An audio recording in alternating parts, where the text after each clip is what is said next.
And so there was no government services at all. So the 47 agencies were basically the de facto government. They were providing food relief, humanitarian assistance, agricultural training, assistance for children, education, everything a government ordinarily provides, we were providing. But the operating situation was very difficult. Yes? Who provided the health care?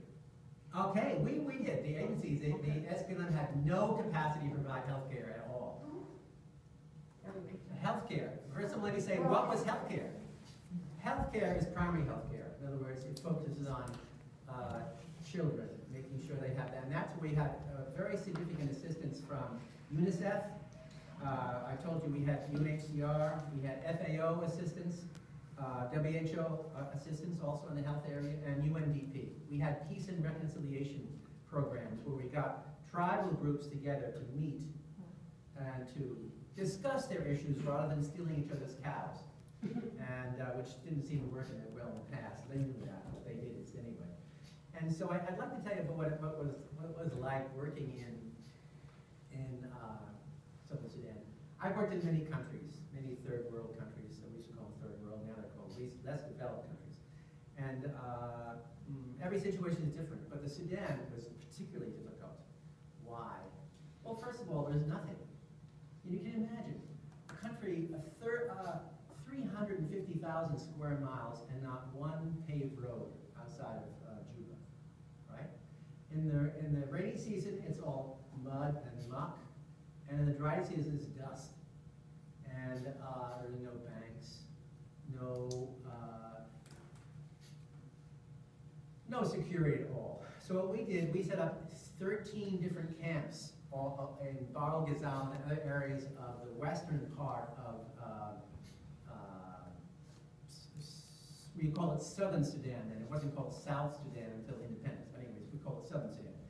And we would provide these services for children, outreach, training people. I remember that we had this big program to teach people to use animals to draw carts because they were used to, the stick. And that was culturally risky for them because they would, you don't want to hurt a cow, an animal. So they were having a difficult time switching over from the primitive, traditional way of just sticking a hole and putting seeds to having an animal pull a plow. Okay. But it was very, very difficult. And we had a large staff. We had 800 staff, most of which were stationed at these 13 different locations. And security was very bad, very bad. I'll never forget when I first got this responsibility. And I was in our World Vision International headquarters in Los Angeles when we got word that one of our groups had been attacked. See, the problem was there were commandos, individuals who were just running wild. A lot of them were supported by the North. They wanted to destabilize things in the South. And so one of our groups was attacked, and they killed one of our staff members. Boom, right there, right? Point blank range, and they took the others captive, about 8 or 9 of them, right? But 2 of them were German nationals from World Vision Germany, and they were helping with this group. And so they were forced to walk miles. And so we had started this process of trying to negotiate to get them out. And the German government set up a 24-hour unit to negotiate with the Khartoum government. And we finally got them released. But we still lost 1 staff member. But I'll tell you, the Germans were really much better than the Americans. I mean, there were no Americans. I was the only American. We had 850 staff. I was the only American. It was very international. My finance guy was from France. I had 1 Canadian woman who was working on peace and reconciliation. I had 2 German staff, not the 2 they were visiting from Germany. And I had a number of Ethiopians and tons of Kenyans and quite a few Sudanese as well. It had a question of skill level, obviously. You have to have, we would love to have all Sudanese, but they didn't have, the skill set wasn't there. Anyway, running that program was really very, very difficult. In the 4 years that I ran that program, I had to evacuate staff 4 times. And I'm talk about what happened in Benghazi, that scandal about how, remember, the ambassador was killed. And I feel that one of the reasons he was killed is because they let him make the decision as to whether it was safe enough. That is a terrible policy. You should never let the person in country make that decision, because he or she always thinks it's safe, and they always want to stay. And so I had to pull people from different camps 5 times. Let me tell you something else that the UN did. The UN would make the decision for you whether it was safe or not. Yeah, we would hear from the UN, and they would tell us whether it was safe or not. We wouldn't rely on them. Okay, so here's another thing that the UN helped me with at the time. How do you get into Southern Sudan? Well, you just can't drive in there. You would be shot. You just can't do that. You have to fly in. But you have to have security clearance first. And in Lokochokio, which was a little airport just south of the Sudanese border, the UNHCR set up a security unit. And every day, if you wanted to get into Sudan, you had to go for the 5 o'clock security briefing. And they tell you if you were attacked, where to run. These are the escape routes.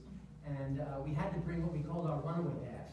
And you had to put any vital medicines or maybe some snack food, something like that, and because you could be stuck in the bushes for a week or more. And that happened with my staff several times. And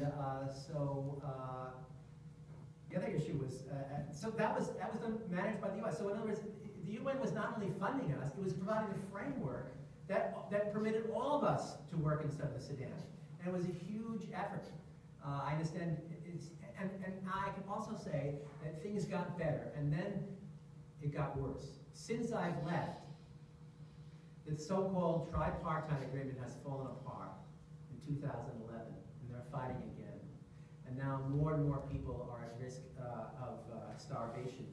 4.8 million are at risk of famine now in Sudan, and there's massive violations of human rights, rape, murder, villages and homes destroyed, 2 million IDPs. IDPs are internally displaced people, and the people who have fled, but they're still in their own country.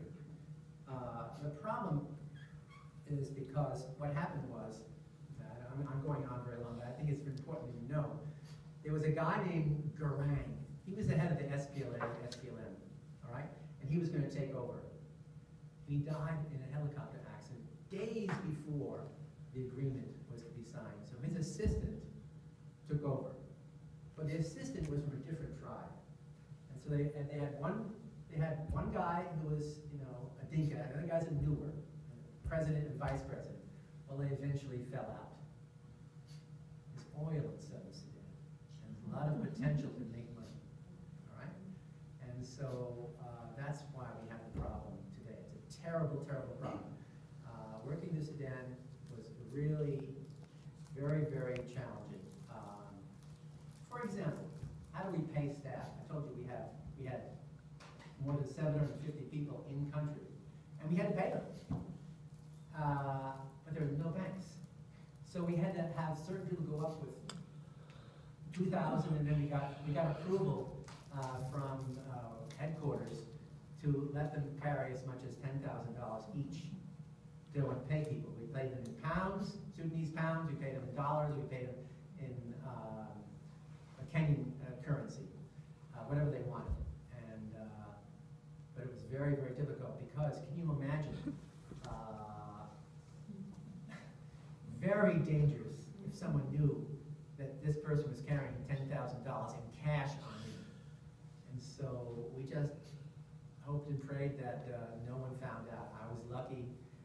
No, we were okay. And we had these, but you have to fly to Lokochokio, go through the briefing, get your, make sure you have your runway bag, and the next morning at 6:30, you leave on a little tiny one-engine plane and you go place to place, wherever you're going to go. I remember one time leaving, I was way up in the middle of nowhere, and I was there, 6 o'clock, ready for the plane. I didn't get back to Lokochokio until 6 p.m. because it made 12 stops along the way.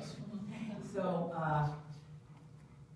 that was life in Southern Sudan, and the UN, I'll just wrap it up by saying the UN plays a vitally important role, and we have a refugees crisis, as you just heard. There's 65 million refugees. What you did not mention was that the 65 million refugees are the highest number of refugees we've ever had since World War II.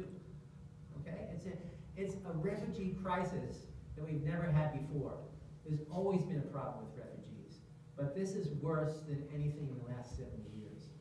And so I just want you to be aware of that, and